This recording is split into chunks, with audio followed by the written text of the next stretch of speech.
Let's start with a headline. Tech giant slashes 20,000 jobs. Sounds huge, right? The news covers it, politicians act concerned, and we all gasp, then move on.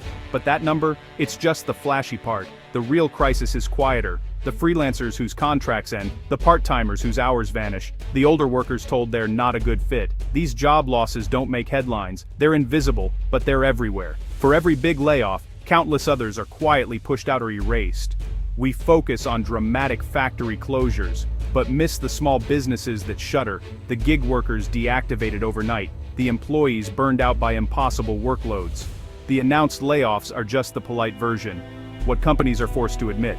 The real crisis is off the books. A slow dismantling of job security affecting millions. It's a crisis of quiet desperation, happening in cubicles, home offices, and factory floors. By only watching the headlines, we're missing the wildfire raging through the rest of the forest. The true story isn't about the loud crash of one tree, it's about the whole forest burning. We need to look beyond the headlines. The silent job losses are the real emergency. Ignoring them means ignoring the true scale of the problem. The workforce is being hollowed out while we're distracted. The crisis is everywhere, not just in the news. It's time to see the whole picture. The fire is spreading and we can't afford to look away. This is the real story behind the numbers. The government says unemployment is low, so everything's fine, right? Not quite. Official stats only count people actively looking for work. If you give up, you disappear from the numbers. Discouraged workers, those who've stopped searching, aren't counted as unemployed. It's a statistical magic trick. Stop counting the struggling, and the problem vanishes. Underemployment is ignored too. If you want full-time work but only get part-time hours, you're still employed. The person with a master's degree making lattes part-time, counted as a job success. Politicians brag about low unemployment, but millions are left out of the story. The numbers are designed to look good, not to reflect reality. The gig worker hustling 60 hours a week for half their old salary, still employed. The factory worker whose hours were cut in half, also employed. These numbers hide the crisis. The real economy is full of people struggling, but the stats don't show it. It's a fairy tale that ignores millions. The official story is a lie, and it's hiding a real crisis. We need to look past the numbers. The truth is far more troubling. Companies have mastered the art of invisible layoffs. One method: cut your hours week by week until you can't pay your bills and have to quit. When you leave, it's called a voluntary resignation. No layoff, no bad press. Another trick: quiet firing. Make your job unbearable. Impossible tasks, exclusion, constant criticism, until you walk out. Again, you quit. No severance, no headlines. Freelancers and gig workers, they're not employees, so when contracts end, there's no layoff at all. One day, you have steady work, the next, your clients vanish. No warning, no benefits. It's the corporate version of being ghosted. These tactics shift blame to the worker. You quit, you failed, not the company. It lets corporations shed thousands without ever saying the L word. The process is silent, but brutal. Workers are left feeling like they failed, when the system was rigged. The illusion of stability is maintained while the ground crumbles. The workforce is culled quietly, and it works. No headlines, no accountability. The invisible axe is everywhere. The system is designed to make people disappear. The crisis is hidden in plain sight. The real layoffs are the ones you never see. And that's exactly how companies want it. Why all the secrecy? It's about public relations. Big layoff announcements hurt stock prices and scare customers, so companies use PR magic to make people disappear quietly. If 10,000 leave over a year through attrition and quiet firing, there's no headline. Just a series of isolated heartbreaks, never a big story. Companies then brag about growth and efficiency, hiding the real cost. They cut costs, avoid severance, and skip government layoff notices. The public image stays shiny, even as the workplace is gutted. It's corporate gaslighting. Everything's fine, while casualties pile up. The media misses it because it's not a single event. It's a slow-motion crisis. The churn is constant, but invisible. No urgency to fix what no one sees. The PR magic works. People vanish, and no one notices. The economy looks stable, but it's a mirage. The real story is hidden in the shadows. The crisis grows while we look the other way.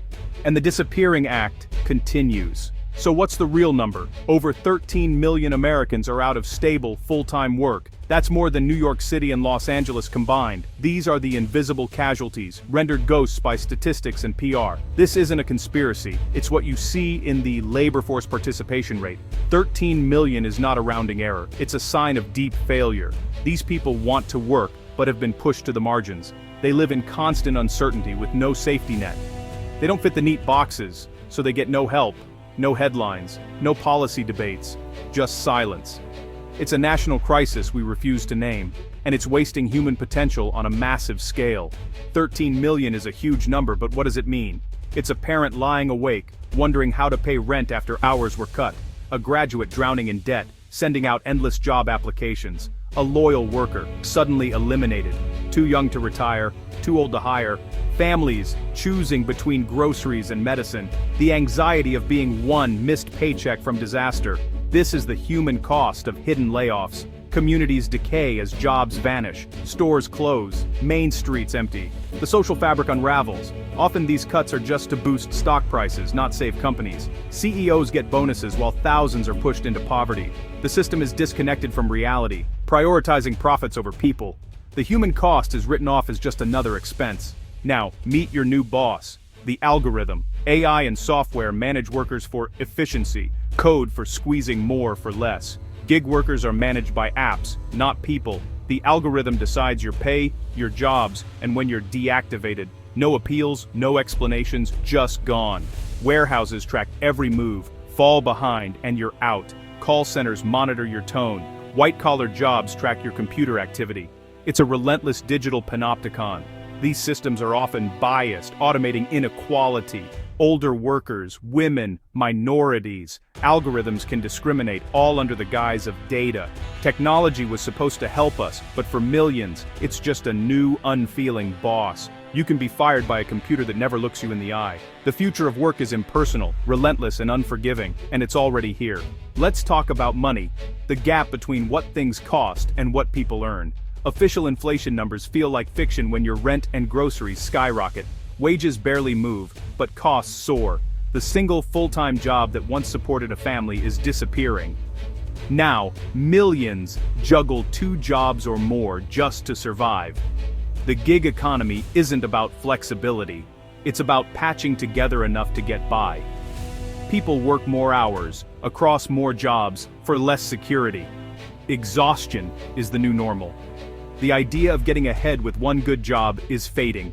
The new reality is a frantic scramble to stay afloat. The economy is a game of financial Jenga, and the tower is wobbling. Survival, not success, is the goal for millions. Where does this leave us? With a broken social contract. The old deal, work hard, play by the rules, build a good life. Now work harder, get less, and stability is a myth. This isn't just economic, it's social and political. When people feel the system is rigged, they lose faith in everything. Economic insecurity breeds division and extremism. The middle class is being hollowed out, replaced by a tiny elite and a vast, precarious workforce. The ladder of opportunity is gone. The American dream is becoming a joke.